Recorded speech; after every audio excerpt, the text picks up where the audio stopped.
और हमने इसको और वो करना है सब चीमा साहब। We need to export more to China. हम ये नहीं कहेंगे कि चाइना के साथ हमारी लड़ाई है, चाइना दुश्मन है, चाइना का ये नहीं।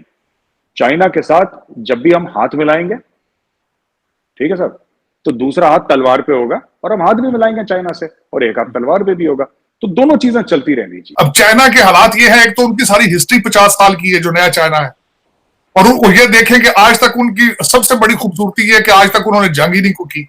उन्होंने टोटल चीजों को डुप्लीकेट करना और अमेरिका के जो इंटेलेक्चुअल प्रॉपर्टी थेफ्ट है उसमें सारा पैसा बनाया उन्होंने। मैं हमेशा ये पाकिस्तानी दोस्तों को कहता था, आप आईफोन बनाने वालों को छोड़ के आईफोन की कॉपी करने वालों के साथ चले गए हो। अब वो ये बताएं मुझे कि वो भारत के साथ तो जंग करने की सलाहियत नहीं रखते। वो भारत उनकी पूरी एक स्टेट कब्जा करके बैठा है, वो उसके कुछ नहीं उससे कुछ कर पा रहे। एक सिर्फ उनकी अभी तक सिर्फ एक उनकी आर्मी बेस है जिबूती में। तो आप सारा उनके पीछे लग गए। आप उनके पीछे नहीं लगे थे, आप डॉलर के पीछे लगे थे। वो अब डॉलर आपने 26 करोड़ तो खा लिया आपने उनका। वो बेचारे तंग बैठे हैं, उनका हर प्रोजेक्ट फेल हो गया, वो पछता रहे हैं वो। जी, general Manoj Pande, he is a sappers officer, corps of engineers के हैं वो, और this is the first time कि इंडिया का कोई आर्मी चीफ ऐसे बने हैं जो कि कोर ऑफ इंजीनियर्स के हैं। और मैं ये समझता हूँ कि ये बहुत अच्छा हुआ है। अच्छा इसलिए हुआ है क्योंकि कोर ऑफ इंजीनियर्स का मैंने काफी उनके साथ मैंने कवर भी करा है एज यू नो, अपनी जो टीवी सीरीज शूट करी है तो उनके साथ मैं बैंगलोर में उनके वहां पे भी जो उनका रेजिमेंटल सेंटर है। और I think corps of engineers जो काम करते हैं, मुझे लगता है कि वो that is no less than infantry, artillery और एनीबडी एल्स। आई मीन, ये लोग जबरदस्त काम करते हैं। फर्स्ट एंड लास्ट आउट वाला इनका मामला रहता है, और जिस लेवल का काम करते हैं, मतलब हैट्स ऑफ, जबरदस्त। I have no words to praise them. तो and general Manoj Pande is a professional. बड़ी इज्जत है उनकी फौज में, right down to the soldier. एक सिपाही से लेकर ऊपर तक, चीफ की वैसे भी रहती है। And but I think that he has, core of engineers का कोई था नहीं, ये पहली बार ऐसा करा है, तो इससे दरवाजे और लोगों के लिए भी खुलते हैं जो और जनरल्स हैं। सो इस लिए वो एक पाथ ब्रेकर है। जहां तक होल ऑफ नेशन अप्रोच है, ये एक थ्योरी रही है इंडियन आर्मी की पहले। इट इज जस्ट दैट कि पहली बार किसी चीफ ने इस तरीके से इसको आर्टिकुलेट करा है, चीमा साहब। लेकिन fact of the matter is कि this has been Indian army's theory. जब लड़ाई लड़ी जाती है तो पूरा मुल्क लड़ता है, सिर्फ फौज नहीं लड़ती, राइट? तो जब पूरा मुल्क एक साथ हो जाता है किसी चीज में, देन इट बिकम्स अनस्टॉपेबल। अच्छा, दूसरी चीज है जो आपने इंपोर्ट्स पे डिपेंडेंस की बात करी, ये सच है, ये कड़वी बात है लेकिन सच है। तो इंडिया ऑलरेडी बात कर रही है जैसे कि ग्रीन टेक्नोलॉजीज के ऊपर, या ऑटोमोबाइल मैन्युफैक्चरिंग के ऊपर, एयरक्राफ्ट मैन्युफैक्चरिंग के ऊपर। इसमें टाइम लगेगा। क्या हम नियर फ्यूचर में, क्या हम चाइना को मैन्युफैक्चरिंग में मात दे देंगे? बिल्कुल भी नहीं।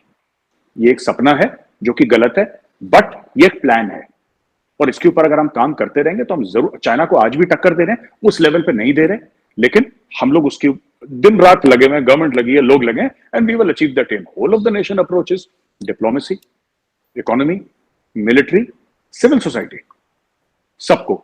बेसिकली मेरा क्या, मैं जो जाती तौर पे मैं समझता हूं चीमा साहब, मैं ये समझता हूं कि ऐसा है कि लड़ाई लड़ना सिर्फ फौज की जिम्मेदारी नहीं होती। लड़ाई लड़ना सिर्फ फौज की जिम्मेदारी नहीं है। लड़ाई जब होती है तो फिर पूरे मुल्क की होती है, क्योंकि वो जो फौजी लड़ रहा है सरहद पे, सर, उसका कुछ पर्सनल मामला थोड़ा ना चाइना के साथ। वो तो उसको जानता भी नहीं, जो चाइना की सरहद के पार जो चीनी फौजी खड़ा है। The Indian army soldier does not know him, and the Chinese army soldier does not know the Indian army soldier. तो उनमें फड्डा क्या है, फिर लड़ाई क्या है? होल ऑफ नेशन अप्रोच, इसके बड़े वाइड मीनिंग टर्म्स हैं। मैं तो बड़े एक बड़ी छोटी परिभाषा आपको दे रहा हूं, सकरी सी, नैरो सी परिभाषा दे रहा हूं, लेकिन fact of the matter is that the entire country needs to get involve.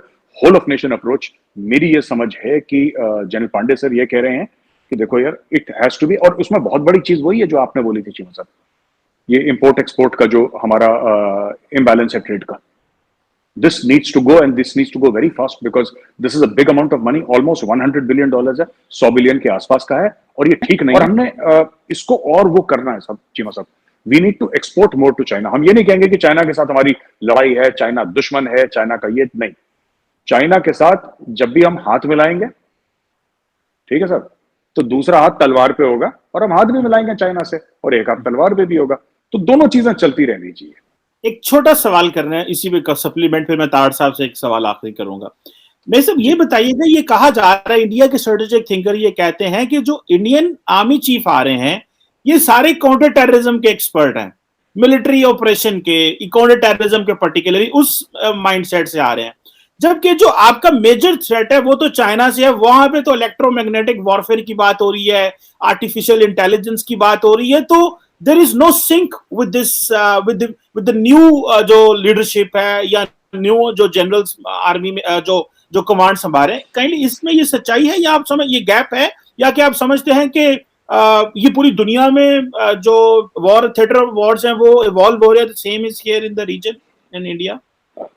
Cheema साहब, ऐसा है ना कि ये जो आर्टिफिशियल इंटेलिजेंस और हम इन सब की बात करते हैं ना वॉर में, ये रीसेंट फिनोमेना है, ठीक है ना, ये रीसेंट फिनोमेना है। तो ये कितना पुराना है सर? ये इसने तो जोर पकड़ा 3-4-5 साल पहले। बातचीत तो हो रही है करीब 10-15 साल से, लेकिन इसने जोर अभी चाइना और इंडिया के कॉन्टेक्स्ट में तो अभी जोर पकड़ा है इस चीज में, पहले तो नहीं था। तो आप ऐसे तो नहीं कर सकते ना कि जो कर्नल बैठा है 15, 16, 17, 18 साल की नौकरी वाला, जो कि आर्टिफिशियल इंटेलिजेंस का एक्सपर्ट है, आपने उसको बोला कि चल बेटा कल तू आर्मी चीफ बन जा। See, it has to be based on a seniority principle, और इंडिया अपनी कैपेबिलिटीज डेवलप कर रही है। तो जो इंडियन आर्मी, नेवी और एयरफोर्स अपनी आर्टिफिशियल इंटेलिजेंस की कैपेबिलिटी डेवलप कर रही है, जो हमारा डीआरडीओ कर रहा है, जो हमारा इसरो कर रहा है, वो all these people will be advising the army chief के साथ आपने ये करना है जनाब, आपने ये करना है, and he has got experts under him and they will tell him and he will take instructions from the prime minister's office and then he will execute accordingly। तो मुझे नहीं लगता कि कहीं का कोई, देखिए सब ऐसा था ना इंडिया में पिछले जो कश्मीर में मामला थे या जो पंजाब में एक जमाने में हुआ करते थे, तो उसमें अब जिसने वहां पे सर्विस करी है तो उसका एक्सपर्टीज वैसे हो गया। अब हमें 1995 में 1995 में तो हमें नहीं पता था कि आर्टिफिशियल इंटेलिजेंस क्या होगा। अब जो सीनियर बन गया वो तो सीनियर बन ही गया चीमा साहब। तो it also has to be based on seniority. हर समय सीनियरिटी प्रिंसिपल पे चीफ नहीं बनते हैं, मैं ये नहीं कह रहा, but definitely the senior most ऐसा माना जाता है traditionally that he takes over, not that he is required to take over, but he generally takes over। तो आई थिंक वही चीज है, और कैपेबिलिटीज अपनी डेवलप हो रही है। चाइनीज आर्मी का चीफ है, ऐसी बात तो नहीं है कि चाइनीज आर्मी का चीफ आर्टिफिशियल इंटेलिजेंस का एक्सपर्ट है, या बाजवा साहब जो है वो आर्टिफिशियल इंटेलिजेंस के एक्सपर्ट है, ऐसा नहीं है।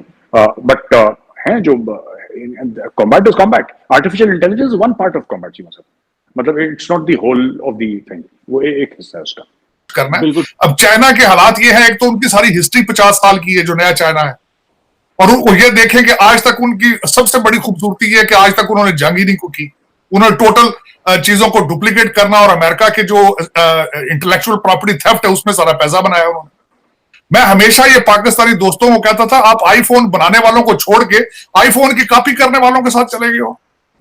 अब वो ये बताएं मुझे कि वो भारत के साथ तो जंग करने की सलाहियत नहीं रखते। वो भारत उनकी पूरी एक स्टेट कब्जा करके बैठा है, वो उसके कुछ नहीं उससे कुछ कर पा रहे। एक सिर्फ उनकी अभी तक सिर्फ एक उनकी आर्मी बेस है जिबूती में।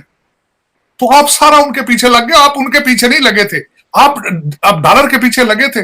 वो अब डॉलर आपने 26 करोड़ तो खा लिया आपने उनका। वो बेचारे तंग बैठे हैं, उनका हर प्रोजेक्ट फेल हो गया, वो पछता रहे हैं। वो मेरे अक्सर दोस्त मुझे यह कहते थे, ओए तेनू ये नहीं पता है पंजाबी ना वो करनगे चैने हथ ला लग वेखणगे। अब वो कर रहे हैं, बेचारे मजबूर हैं, वो परेशान है। अब जाएंगे शहबाज शरीफ साहब मिन्नतें तरले करेंगे उनको, जिस तरह आपने बताया कि वो अपनी आर्मी को लेकर अपनी सिक्योरिटी भी साथ ही लेकर आएंगे और अपने प्रोजेक्ट करेंगे। ये किस तरह के रिलेशनशिप है, ये किस तरह के प्रोजेक्ट है? एम्बैरेसिंग है ये सारी चीजें। मैं कहां से शुरू कहां से खत्म करूं? मैं तो खुद कंफ्यूज हूं कि पाकिस्तान की फॉरेन पॉलिसी क्या है, हालांकि मैं पाकिस्तानी अमेरिकन हूं।